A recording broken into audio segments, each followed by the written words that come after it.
ሀናዬ እንግዲህ ዛሬ በከፊል በጣም ደስ ብሏታል ማለት ነው። ምክንያቱም አባቷን ወይዘሮ ሚላት አሳክመውላታል ማለት ነው። ግማሽ ሂሳቡን ተምቹ ባመጣው ገንዘብና እነ ሰላም በሰበሰቡት እንዲሁ 100,000 ብር ከዚህ በፊት የሰጧት ሆኖ ግን 400,000 ብር ስለሚያስፈልጋት ስላልሞላላት በመስሪያ ቤታቸው ግማሹ ሂሳብ እንዲከፈል አድርገው ሕክምናውን ስላስቀጠሉላት በጣም ተደስታለች። ሰሞኑን ይሄኛው የፎቶግራፏና የመስቀሏ ነገር እያሳሰባት ቢሆንም ትልቁ ነገር የአባቷ ጤንነት ነውና ለአባቷ ጤንነት ወይዘሮ ሚላት እንግዲህ ደርሰውላታል ማለት ነው። ሆኖም ግን ያንንም ረሳችሁ ማለት አይደለም። ወይዘሮ ሚላትና አቶ ኖላዊ ሲገናኙ ግን ሁለታቸውም የት ነው ማቃት የሀናን አሰሪ እያሉ ነበር። እሳቸውም ከቤት ሄደው ለሰላም የሀና አባት አዲስ አልሆኑብኝም፣ የት ነው ያየኋቸው ይላሉ። ምክንያቱም ጆሮ ከአቶ ኖላዊ ጋር መንገድ ላይ ሄደ። ስልካቸውን የሞነተፋቸው ቀን ነበረ ያዩት፣ ግን ረስተውታል።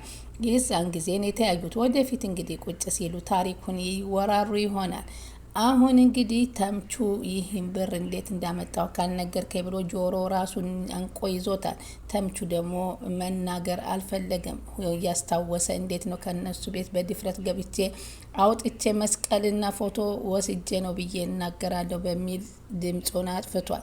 ወይዘሮ እርግብ ደግሞ ለመወደድ ብላ ጫማ ገዝታ ሰርፕራይዝ አድርጋቸዋለች።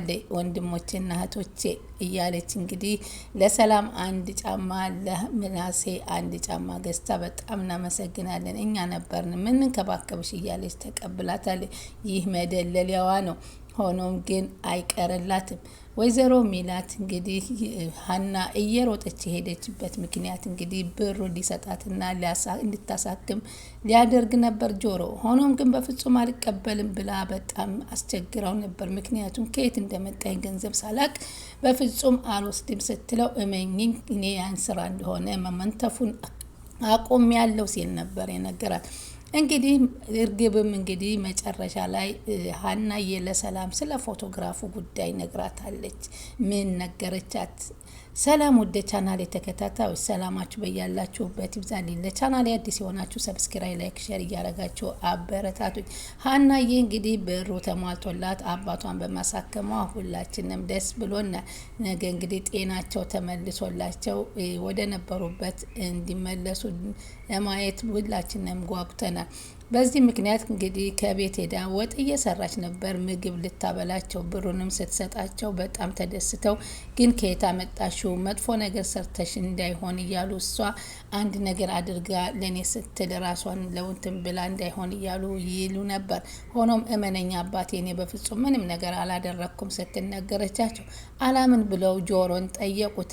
ሀና መጥፎ ነገር እንደማታደርግ አታምኗትም? የፈለገ ነገር ቢሆን በፈጣሪዋ ያመነች ቤተክርስቲያን የምትጸልይ ስለሆነች ሀና በመጥፎ ነገር አታመጣውም ሲል ነበረ ጆሮም የተናገረው። ምክንያቱም ጆሮም ያውቀው ነበር ገንዘቡ እንዴት እንዳመጣችው። ምግብ እየሰራች ርቧቸው ሆዷቸው እየጮኸ ምግቡን አላደርስላቸው ስትል ተረተ። ምን አለ ጆሮ? አባባ ያሉኝን ተረት ልድገመው መሰል ልናገር? እስኪ እንግዲህ በጀመርከው አንተ ተናገርና አውራ አሉት አቶ ኖላዊ። አንዲት ሴትዮ ልጆች ነበሯትና ምሽት ላይ ውሃ ጥዳ እያበሰለች ልጆቹ እየራባቸው ማማ ምግቡ ደረሰ ሲሏት አዎ ትንሽ ቀርቶታል ደርሷል እያለች ትላቸዋለች። ከዛ በኋላ ግን የጣደችው ውሃ ነበርና ልጆቹ ምንም ነገር ሳይበሉ እንቅልፍ ይዟቸው ሄደ።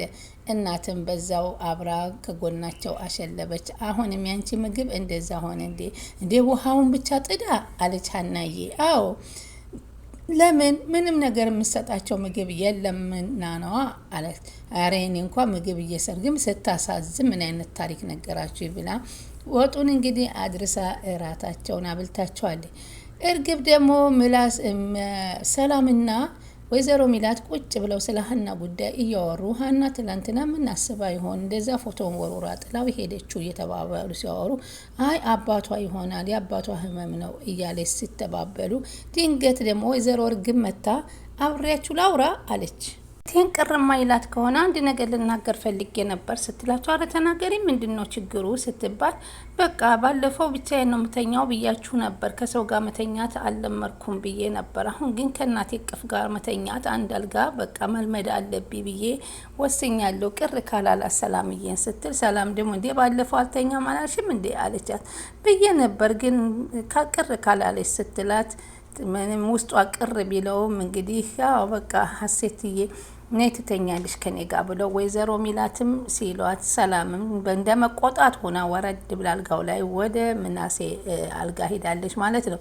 በዛን ጊዜ እንግዲህ አብራ በቃ ነይ አብረን እንተኛ ስትላት አብራ መተኛ ጀመረ። ይህ ሁሉ እንግዲህ ማባበያ ይመስላል፣ ማስረሻሻ። ከዛ ሀና ደግሞ ቤቷ ቁጭ ብላ አባቷ ጋር ተኝታ እንቅልፍ በፍጹም እንቅልፍ ሊወስዳት አልቻለም። ምክንያቱም እንዴት ያነ ፎቶግራፍ ከዛ ተገኘ? እንዴት መስቀሌን ያዘችው? እኔ እውነት የነ ወይዘሮ ሚላት ልጅ ነኝ ወይ? ያ ታሪክ እንዴት ነው? ይህን ታሪክ መረዳት አለብኝ፣ ቀስ ብዬ ማወቅ አለብኝ እያለች እያወጣች እያስገባች እንቅልፍ እምቢ ሲላት፣ አቶ ኖላዊ ከእንቅልፋቸው ነቃ ሲሉ ቁጭ ብላለች። ምን ነው ልጄ ይህን ገንዘብ ከየት አመጣሁት እያልሽ እያሰብሽ ነው መሰለኝ። ይሄን ገንዘብ ያመጣሽበት ነገር እንቅልፍ እንደነሳሽ አውቄያለሁ ብለው እሳቸው ደግሞ በዛኛው መንገድ ነበር ያሰቡት። ኧረ አባ አይደለም፣ እኔ ገንዘቡን በትክክለኛ መንገድ ነው ያመጣሁት፣ አትጨነቅ። ታዲያ ምንድነው ልጄ እማላስተኛሽ ያለው? ቁጭ አልሽብኝ እኮ ሲሏት፣ በቃ አንተኛ ብላ እንግዲህ ገብታ አልጋው እዛው ፍራሻቸው ላይ አባቷ ጋራ ውስጧን ቢያስጨንቃትም ኩንም ንብ ብላ ተኛች። ከዛ እንግዲህ ጠዋት ተነስታ ወደ ስራ ስትሄድ ደግሞ ዝም ብለው እጃቸውን በጉንጫቸው ይዘው ያተኩረው ያዋታል። ምን ነው አባ ዛሬ ደግሞ የተለየ ነው፣ ምን ታየኛለህ ስትላቸው፣ እንዴ ልጄ ቁጭ ብለሽ እኮ ነው ያነጋሽው፣ ምን አላስብም እኔ ዛሬ ትክክል አትመስልኝ፣ መረቴ ሀንዬ የሆንሽውን ነገር ንገሪ ቢሏት፣ በፍጹም አባዬ ምንም ነገር የሆንኩት የለም አትሰብ አለቻቸው ማለት ነው። ከዛ ነጠላዋን ለባብሳ ወጥታ ወደ ስራ ቦታዋ ሄደች። እንግዲህ ሕክምናውን ይጀመራል እና ጆሮ ወደ ሐኪም ቤት ይወስድሃል፣ እኔም ከስራ ቦታ አስፈቅጄ እመጣለሁ ስትል ወደ ስራ ቦታዋ ሄደች። ስራ ቦታዋ እንደገባች ደግሞ ወይዘሮ እርግብ ዛሬ ጻድቃን ብለው ወደ ቤተ ክርስቲያን ነጠላ ለብሳ ሄዳ ነበር። ከነጠላ ስትመለስ ቤት ውስጥ ሀናና እናቷ ኖላዊ ማነች ወይዘሮ ሚላት ነበሩ። ወይዘሮ ሚላትም ጠርተው ልጅሽ እንዴት ናቸው አባትሽ ከምን ደረሱልኝ ስትላቸው፣ ደህና ነው፣ አሁን ግን የተወሰነ ገንዘብ አግኝቼ አባቴን ሕክምና ላስጀምር ነው ስትላቸው፣ እስኪ ነይ ቁጭ በይ እንነጋገር አሏትና ቁጭ አድርገው፣ አሁን አንድ ነገር ልንገርሽ፣ የተወሰነ ገንዘብ ካገኘሽ ግማሹን ደግሞ በእኔ ድርጅት እንዲሆን ላደርግልሽ እና አብረን ሄደን እናሳክማቸው። ኧረ እትዬ ተው አትቸገሩ ስትል፣ ችግር የለውም ቀስ በቀስ የሚከፈል የድርጅት ብር ስለሆነ አትሰቢ አሏትና ሊሄዱ ሲነሳሱ፣ ከዛ ወይዘሮ እርግብ መጣችና ከቤተ ክርስቲያን የት ልትሄጂ ነበር አለቻት። አይ ሀንዬን ያልሽው አለቻት። ለሰራተኛ ለገረድህን ያክል ሀንዬ ተይ እንጂ፣ ሀንዬ እኮ ሰራተኛ ብቻ አይደለም የቤተሰባችን አንድ አባሏ ናት ብዬሻለሁኝ። እና የት ልትሄዱ ነው? አባቷ ስለታመሙ ልናሳክማቸው ነው። ቅር ካላለሽ አብሬ ልምጣ አለች ደግሞ ሌላ ልትዶልት። እሳቸው ግን አይ ከፀሐይ ውለሻል ይደክምሻል አይሆንም አሉና አስቀሯት። ከዛ መኝታ ቤት ሄደችና ራሷን አንጋላ እንዴ አለች፣ ይሄ ነገር እየተነቃብኝ ነው እንዴ? ይሄ ነገር እያወቁብኝ ነው እንዴ? ሀና እኮ ማለት ጀምረዋል ይሄ ሴትዮ እያለች ራሷን ማመነታታት ጀመረች። ሀና ኪችን ሁና ፈሽረክ ሳቅሳቅ እያላ ድንገት ሰላም ትገባባታለች። ሰላም ትገባና ሀንዬ ምን ሆነሻል? ምን ሆኛለሁ? ሰላምዬ ደህና አደርሽ አለቻት። አይ የሆነ ነገርማ ሆነሻል። ምን ሆኛለሁ? ምንም አልሆንኩም። እንደ አሁን ትላንትና ፎቶ ወሩረሽ ሄድሽ ብላ እማዬ ነገረች። አሁን ደግሞ ብቻሽን ትስቂያለሽ። ምንድን ነው? ሳኩኝ እንዴ አለቻት። ኧረ እባክሽ አልታወቀሽም አለቻትና አይ አባዬን ለማሳከም ገንዘብ ስላገኘሁ ቶሎ ቁርስ ሰርቼላችሁ ስለመሄድ ስለቸኮልኩ ነው። ኧረ እባክሽ አገኘሽ እንዴ ብላ እንደማታውቁና ከጠየቀች አባ በሂጂኒ ቁርሱን እጨርሰዋለሁ ብላ ነበረ አባቷ እንድታሳክም የሰደደቻት። ሰላምም ወደ ጆሮ ስልክ ቃቃጨለችና ታማኙ ሌባ እንዴት ነህ? እኔስ በታማኝነት ገንዘቡን መሰጣት አልመሰለኝም ነበር። ሀና እየደውላ ብሩን እንደሰጣሃት አባቷን ልታሳክም እንደሆነ ሰማሁኝ። አንቺ ነፍስያዬን አሸንፌ ነው የሰጠኋት፣ ምን ልታደርገው አስቀረው እያለ ነበር ያን ሁሉ ብር እያለ ሲበቃ ታማኙ ሌባ ይሁን ስሜ ከዚህ በኋላ እያሉ ተቀላለዱ። እዛ ወይዘሮ ሚላትም ወደ አቶ ኖላዊን ለማሳከም ከሀንዬ ጋር አብረው ተጓዙ። ሀንዬ ጋር አስብለው ካሳከሟቸው በኋላ ወደ ቤት መለሷቸውና ሀንዬና ወይዘሮ ሚላት ወደ ስራ ቦታቸው ተመለሱ። ያኔ አቶ ኖላዊ ይችን የሀናን አሰሪ የት ነው ያየኋት እያሉ ግራ ተጋቡ። አዋይተዋታል፣ ግን ከጊዜ ብዛት ያስታውሱታል የት እንደተያዩ። ከዛም በኋላ ደግሞ እሳቸውም ቤት ገብተው ለሰላም የሀንዬን አባት የሆነ ቦታ አይቻቸዋለሁ፣ ግን የት እንዳየኋቸው ግራ ገባኝ እንጂ እያሉ ነበር የሚያስታውሱት። በዚህ መካከል እንግዲህ ሰላም ደግሞ ቁጭ አድርጋ ሀናዬ በቀደም ግን ፎቶግራፉን ስታይ የሀሴትን ካላየሁት ብለሽ ግድ አሳቢ ብለሽ የነበረው ምንድን ነው ስትል አስጨነቀሻት። አይ በቃ ትቼዋለሁ ዝም ብዬ ነው ስታት፣ አይደለም የሆነ ነገር አለ ያን ነገር እንድትደብቅኝ አልፈልግም ንገሪኝ ስትል አነቀቻት። ከዛም እሷ ምን ብትላ ቁጥሩ ነው የእርግብና እናንተ እንዴት ተገናኛችሁ ስትል ጠየቀቻት።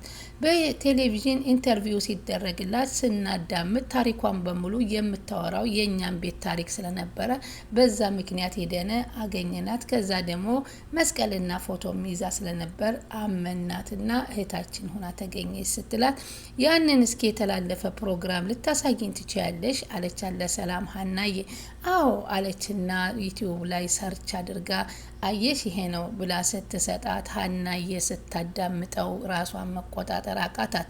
ምክንያቱም የእሷ የህይወት ታሪክና የእሷ ፎቶግራፍ የእሷ የአንገት መስቀል እንደሆነ ተረዳች።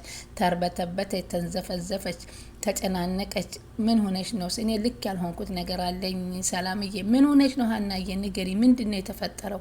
እውነታውን ለምን አትነግሪኝም? እያለች ስታስጨንቃትም ልትናገር አልቻለችም። እየተርበተበተች በዚሁ አለቀ።